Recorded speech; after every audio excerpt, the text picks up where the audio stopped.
You're listening to The Observing Eye. Pirate radio for the mind. Coming at you fresh from the computer hell cabin.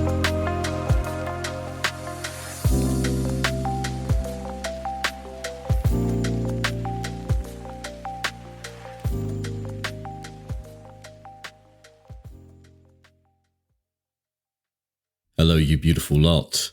It's Friday, the 29th of September, 2023, and this is episode 32 of The Observing Eye. If you're new, welcome aboard. If you're returning, welcome back. As always, I like to begin these episodes with a brief moment of reflection. So, let's take a few moments to consider the good things that have happened this week. And now a moment for the not so good. Now in this episode, we're going to be covering the topic of cultivating your tribe. And what I mean by that is tending to the people around you and the friendship groups, starting early with the word loss, friendship groups that we operate in, the people that surround us, that orbit ourselves. I'm going to be talking about the importance of belonging as a human being, part of our human experience, where I feel there is a distinct lack of belonging in modern society, and things that we can do and things that we can consider when it comes to cultivating our own tribe. So let's start at the beginning, and I'm going to draw on one of my favorite psychologists, the American Abraham Maslow. Now, you may have come across him. His most famous or popular work are The Hierarchy of Needs. So back in 1943, he wrote a book called The Theory of Human Motivation. And in this book, he describes a pyramid that contains 5 tiers. And it's these 5 tiers that form the fundamental needs of the human being. So right down at the bottom layer, we've got physiological. So that's food and shelter, water, that's survival, right? Above that, we have safety and security. And then right in the middle, we have belonging and love, which sits below self-esteem. And right up at the top, we have self-actualization.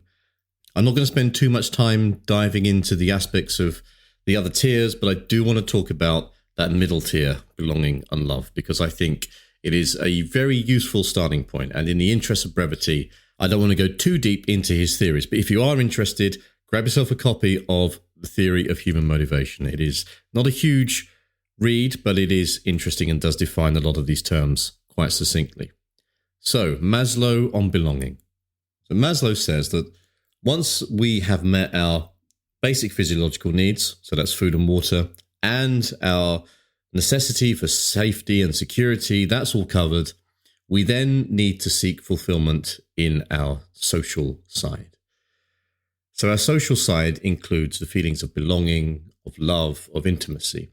And it can be found in friendships, family relationships, romantic partnerships, and more importantly, in the larger community as a whole. And this is what we're going to be diving into a little bit in this aspect of the episode.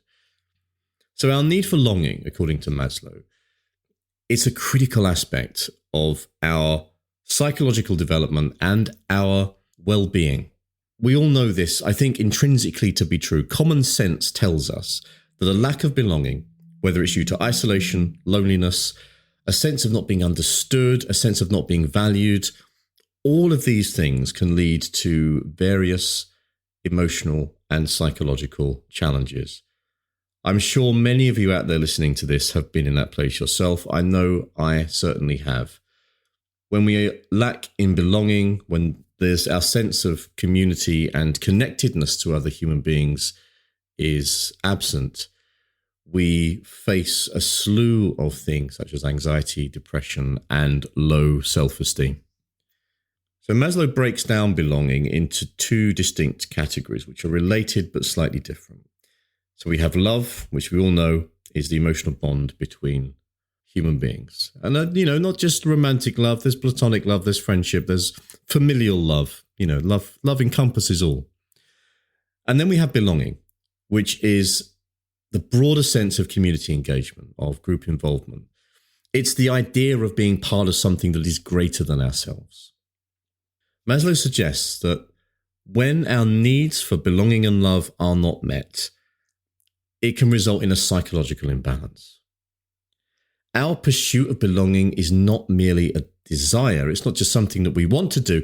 It is a fundamental need that creates, that fulfills both mental and emotional well-being.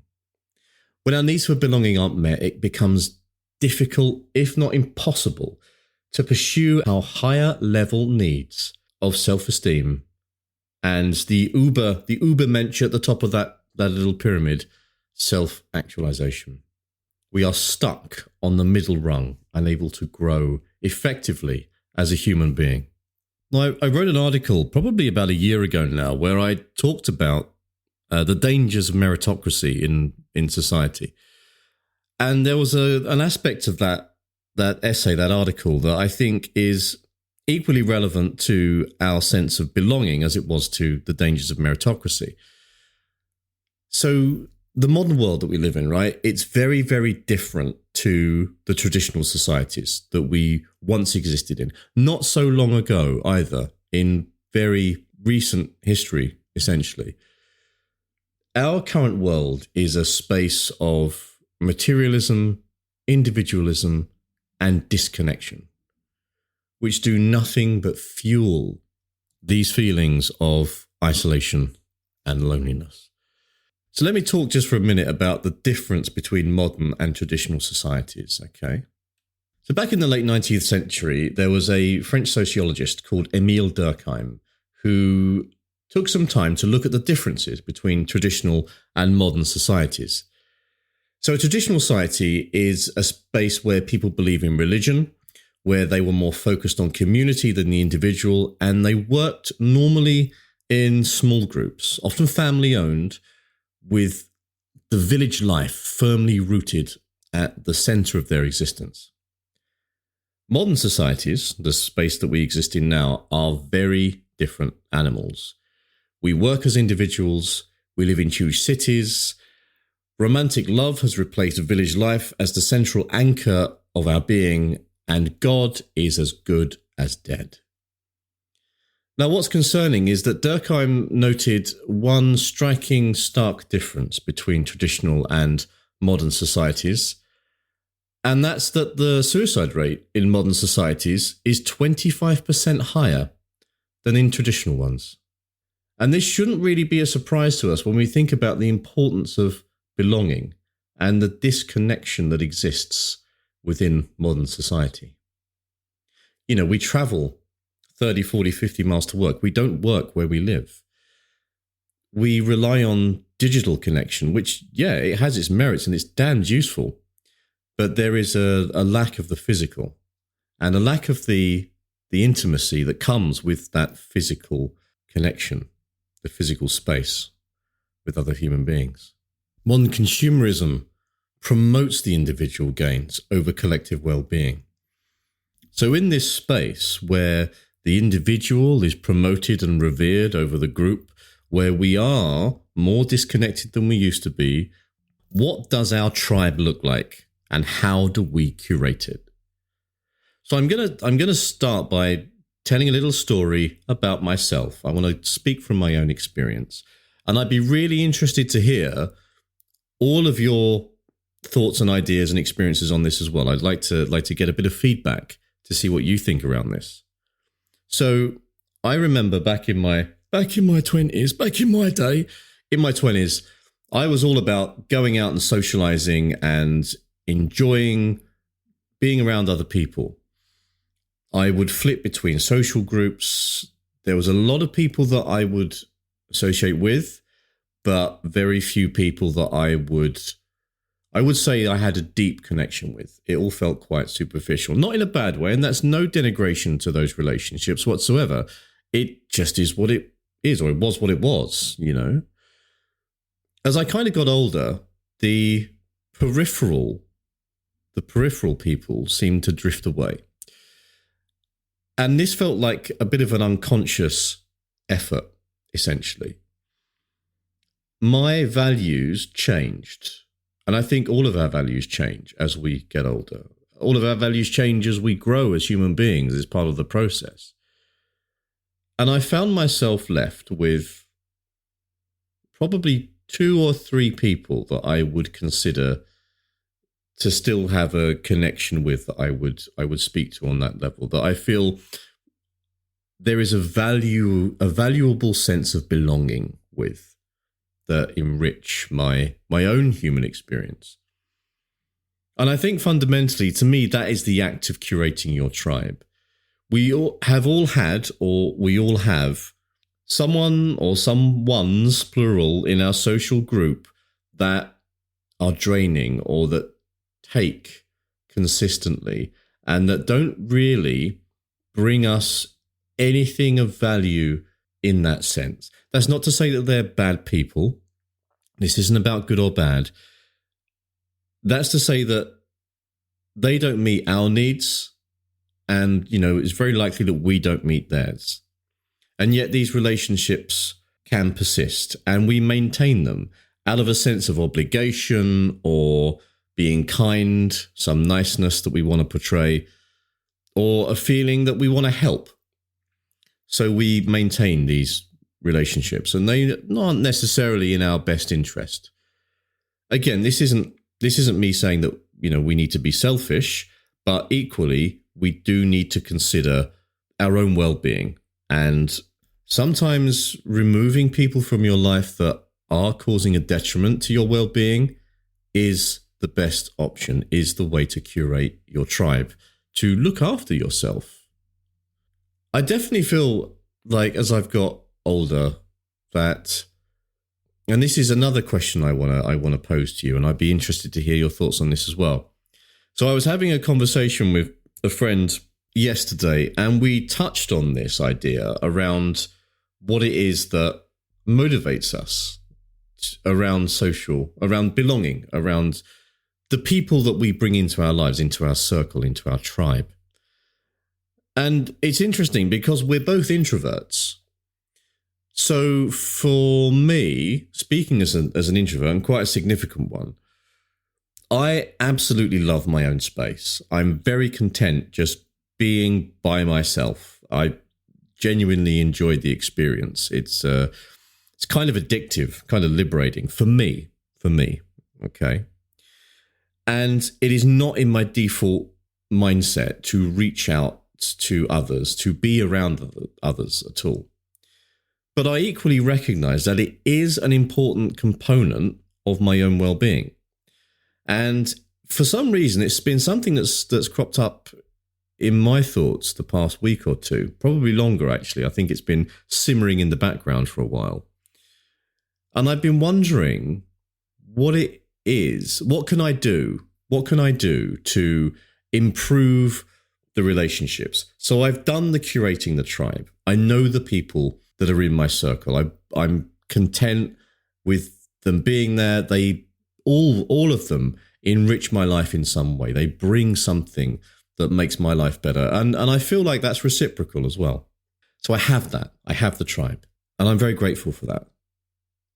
My question to myself is, how can I work on improving that?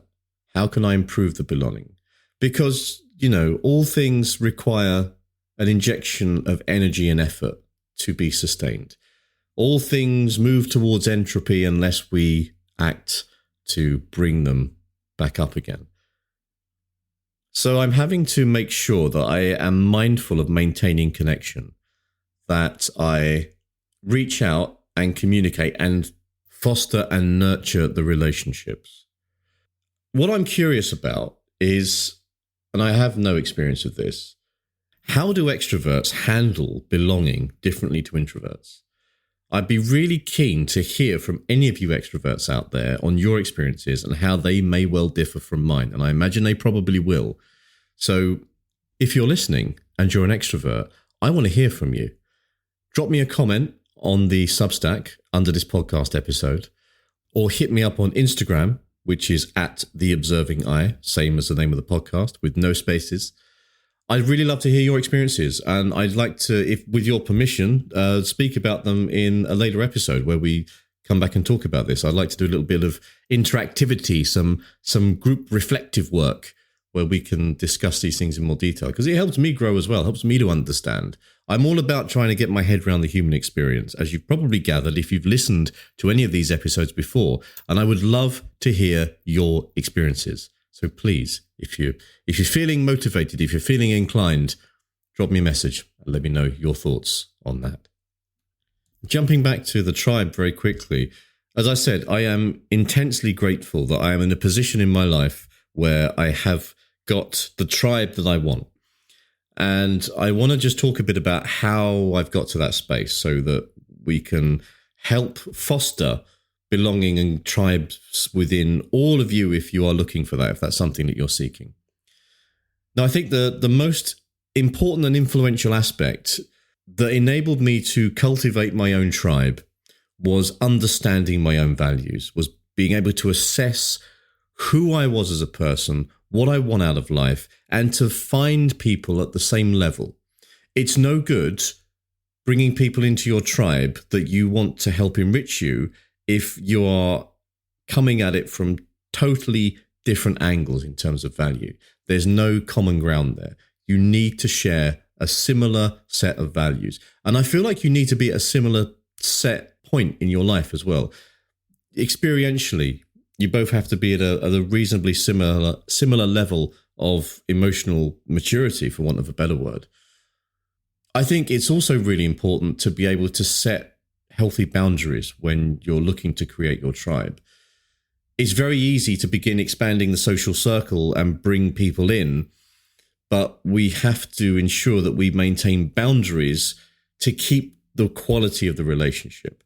Boundaries are really important on all sides, us and the other members of our tribe, because they allow us to be our authentic selves and to act with agency around the values that we hold to be important.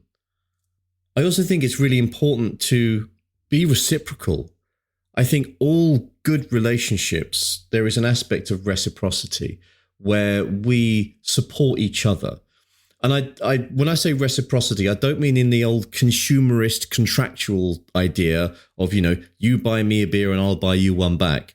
No, I'm talking about real emotional, psychological support that we can offer to each other without the expectation of anything in return. So I'm talking about reciprocity without expectation. To me, that is like ubermensch compassion. So maybe it's not reciprocity. Maybe it's just we act with compassion towards each other. There's a term used in psychology a lot called unconditional positive regard. And I think it's really important that we hold the chosen members of our tribe with unconditional positive regard. And what that means is that we perceive them without judgment and we always act with empathy towards them. And that, ladies and gentlemen, is all I have to say this week on culturing your tribe. As always, I hope that some of it, if not all of it, has been useful. Thank you, as always, for choosing to spend your time with me today. It is always greatly appreciated. I love each and every one of you. As it's Friday, and you know the drill, I like to wish you all a wonderful weekend.